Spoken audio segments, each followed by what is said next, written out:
So bali, dito sa side na to, yung mga lalaki, yung nagluluto. At doon naman nga sa kabila, yung sa side ng mga babae. Pero wala pa dito yung lalaki na ikakasal.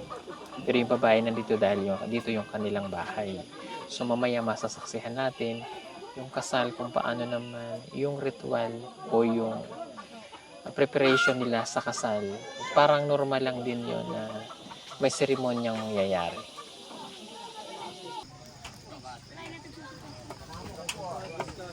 Luto na.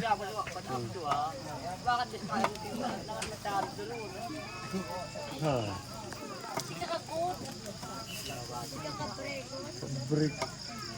Sa oras magkuan, sugod. Karon? Oh.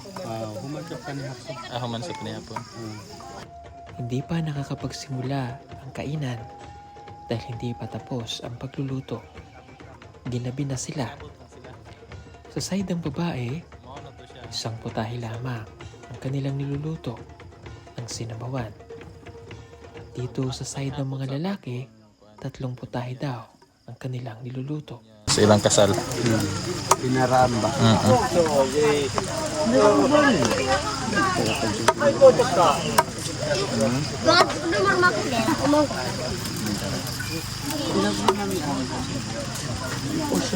Sok banget for 5. Nauna nang matapos ng pagluluto ang partido ng babae, kaya sila na ang mauna sa pagkain. Pero si Quinley, ito pa rin ang kanyang suot. Magaganap na ang kasalan, pero wala silang gayak sa kanilang kasuotan. Kaya kami ay excited na rin kung paano nila gagawin ang seremonya ng kasal. Si Jerome, masaya lang sa mga nangyayari.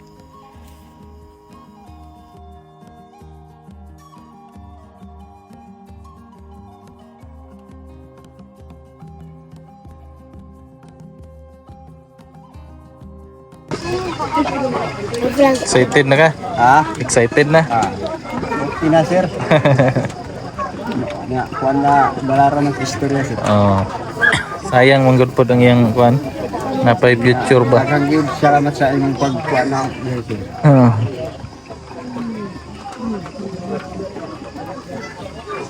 So ugma, mag-isa na mo diri na ka magpuyo. Puyo, sir. Oh. Salamat po sa ako ng nandiri, sir. Yung panginabu, yung tabang-tabang. Habang nakasila ha. Yung sipod na. Tabang-tabangan ng Kaya anak niya isa. Na nakay obligasyon. Tama, sulod na sa kami, sulod na ka sa kami, hindi na gid lalim, mangita na tayo mga bugas. Na yung mga lang nato nga kinahanglan. konsumo.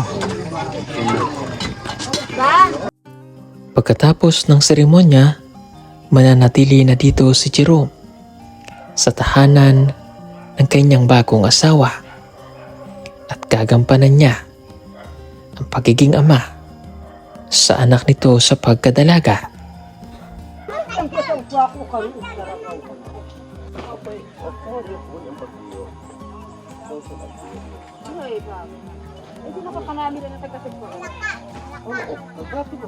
Orang na nasakto, hindi na nasakit, ay naglakot.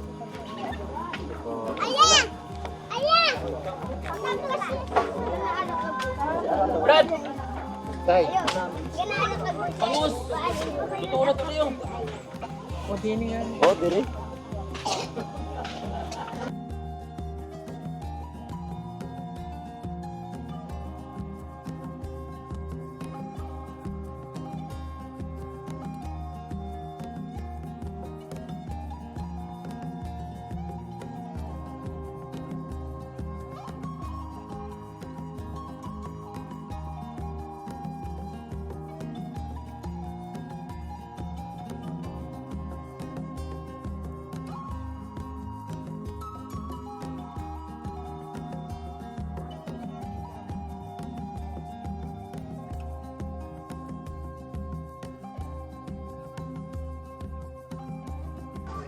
Pasok ko kan,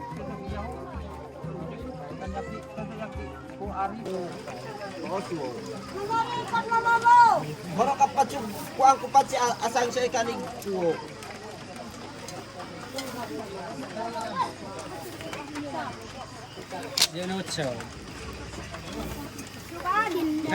Stop ko.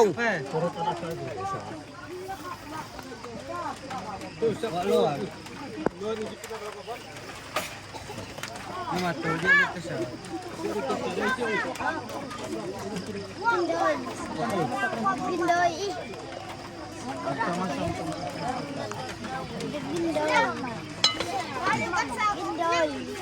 Der ya saya ang apat dia. Dia saya. Unsa ang isa ka putahe ato? Dikat kong nag Sabaw niya ang isa. Huli na ba? Gikuanan ang manguli na. Kung layo-layo. Oo. Unsa ang isa ka giluto? Sabaw o Wa may lang niya sila bawas sa turamay. katura? Ni papindi. Wala na lain nga giluto. Sabaw lang. Takon tubog Ni hapon na mo ron. Oh sige. Oo.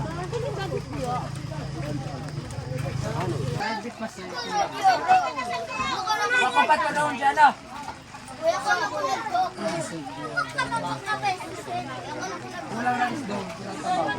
Ugma na lang. Ugma. Pumasok na sa loob ng tahanan ang lahat ng malalapit na pamilya ni Quindy. Magsisimula na ang hapunan at ang seremonya ng kasal.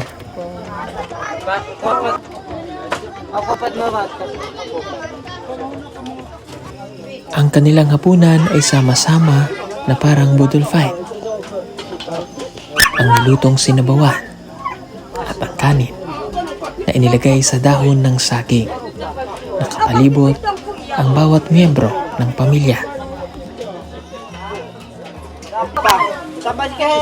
Dul. Ayan. Bali mga kababayan, nag-start na silang kumain. So dito sa loob, nandito yung side ng babae. At yung sa side naman ng lalaki ay nagluluto pa, hindi pa sila tapos. So tingnan nyo dito sa loob yung kanilang pagkain. Iya sila asawa. Lignay ko ho, tipo. Wah. At dito na nga magsisimula ang seremonya ng kasal. Walang magsasalita na tulad ng ginagawa ng nakasanayan nating kasalan, kundi sa pamamagitan ng pagsusubuan ng kanin at ng ulam ng ikakasal. Ganito lamang kasimple ang kanilang kasal. Si Jerome at si Quindy ay kumuha ng kanin na binilog sa kanilang kamay. At pagkatapos, unang isusubo ng lalaki kay Quindy. At ganun din naman kay Jerome. Isusunod ang ulam.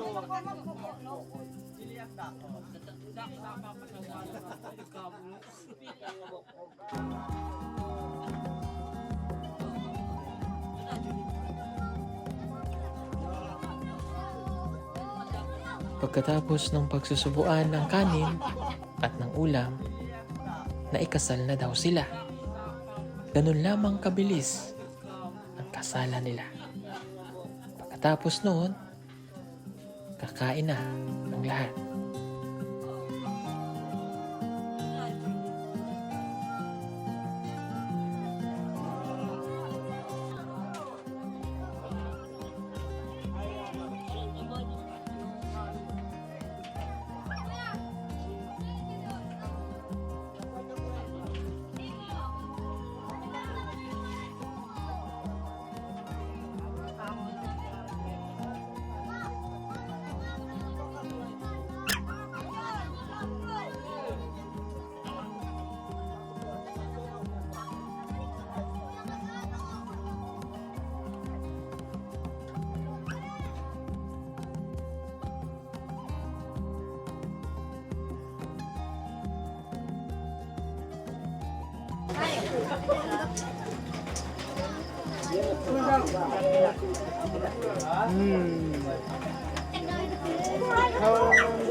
Sa dami ng kumakain, ay wala ng ulam sa gitna. Ang isang baboy para sa kanilang partido ay kulang pa. Ganun pa man, masaya sila at nag-i-enjoy sa bawat sandali ng pagsasalo-salo.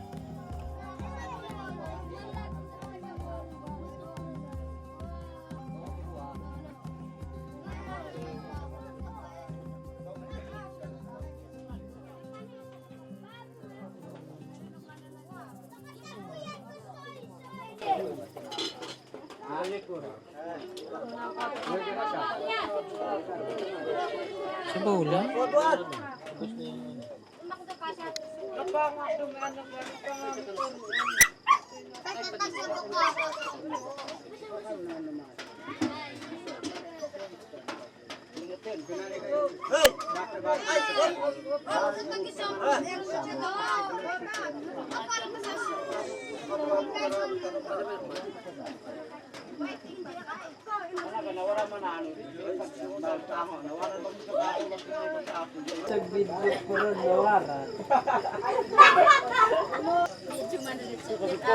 Naku, man tong baboy. Naharap na kayo.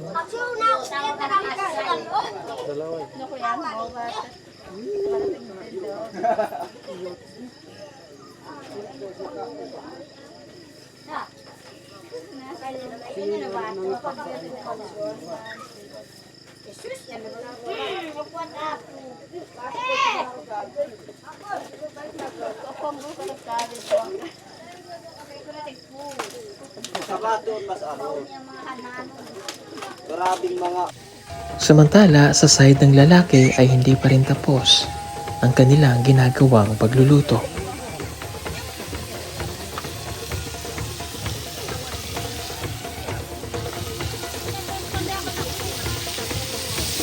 Guys, ang sirut.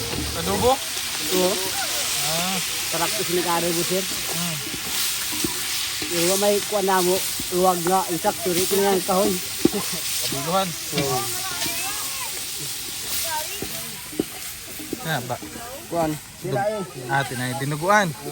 Kuha na mo, dre, sir. Isago na lang mo, dre. Kaya may kuha na mo, kaldero. Isa na lang. Oo, ikuha na mo isa kay. Parang mo na yun.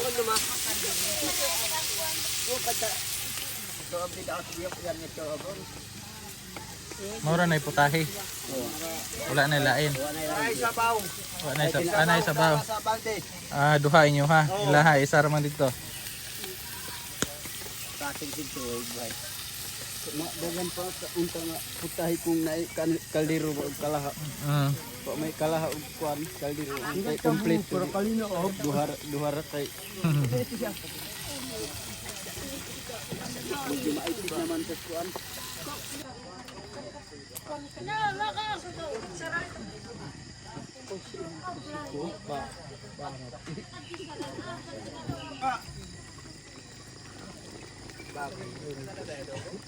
Adobo.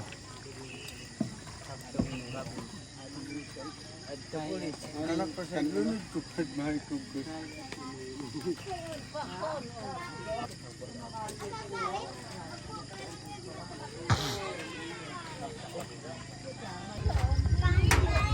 Sa wakas ay natapos na rin sila sa kanilang ginagawang pagluluto. Makakapaghapunan na ang side ng lalaki.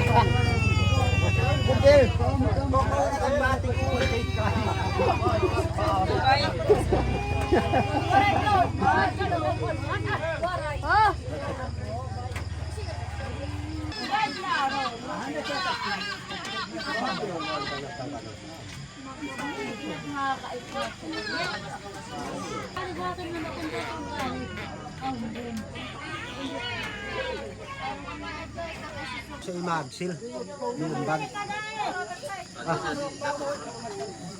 Awani jarani at tagtuwa. Ori mo diyan.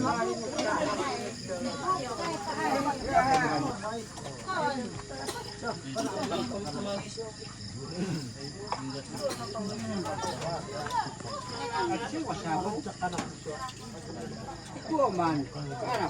Anggol? Anggol? Anggol? Pinatin mo ka kung tinili anggol?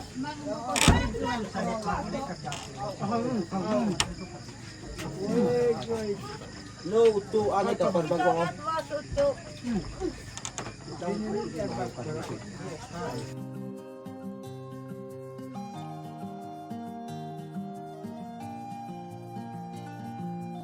Pagkatapos nilang kumain ay magpapahinga muna ang sa side ng babae at lalaki. At saka nila pag-uusapan kung ano ang mayahatag sa side ng babae. Lalo na sa ina at ama ng babae. Dito na papasok yung tinatawag na parang Dory.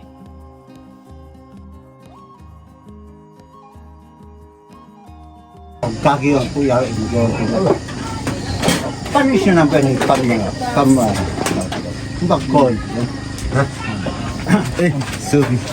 No, okay. Si kaka, huwag din ako nung makakit mo. So, yak doon. Anak na natin. Maning kumod-kumod pa. Oo, yak kiling ako. Wakag kikilan. At sa kanilang napagkasunduan, magbibigay ng motorsiklo ang side ng lalaki sa kanyang biyanan.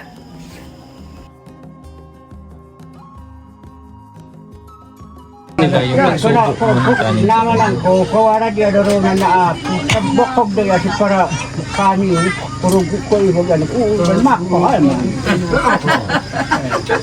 Wala siyang kawa wa ya doro na nagkakitaan do kun to si bokog do iyan. Wala tabon. Kaso ba kay ko naman kakao bokog man. At dito nga namin nasaksihan ang iba't ibang kultura ng mga katutubo. At sa pamamagitan ng bidyong ito, maring mas maintindihan po ng nakararami at igalang natin ang kanilang kultura at paniniwala. Subalit ang pag-aasawa nang wala pa sa hustong gulang ng inyong mga anak ay may kaukulang parusa. Sa ilalim po ng Republic Act No. 11596, pinagbabawal na ang child marriage sa Pilipinas. Ito ang batas na naglalayong makasal ang maagang pag-aasawa ng mga bata at protektahan ang kanilang mga karapatan. Child marriage is a child abuse. At ano nga po ba ang sinasabi ng batas?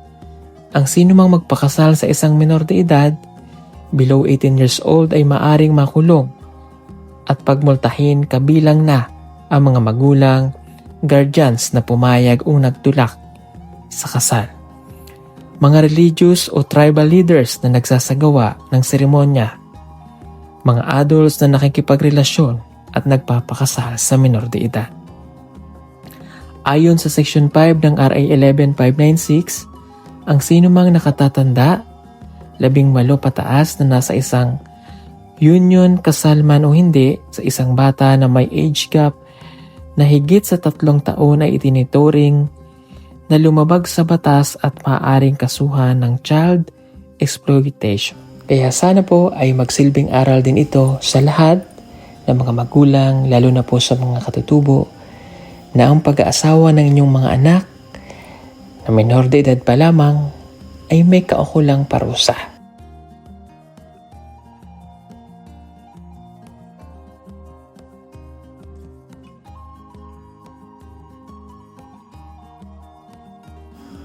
Samantala, si Jerome at Gwendy ay pwede nang magsama. Pero paano nga kaya nila sisimulan ang kanilang buhay mag-asawa kung hindi pa naman talaga nila mahal ang isa't isa? Maaari nga kayang sila ang itinadhana.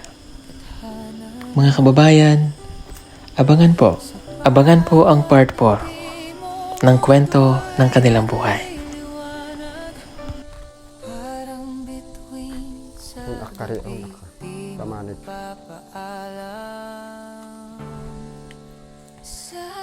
Congrats. Ako ko kung plano ko nga mangina na ako'y trabahong gamay paning kamot ko makakuha ta og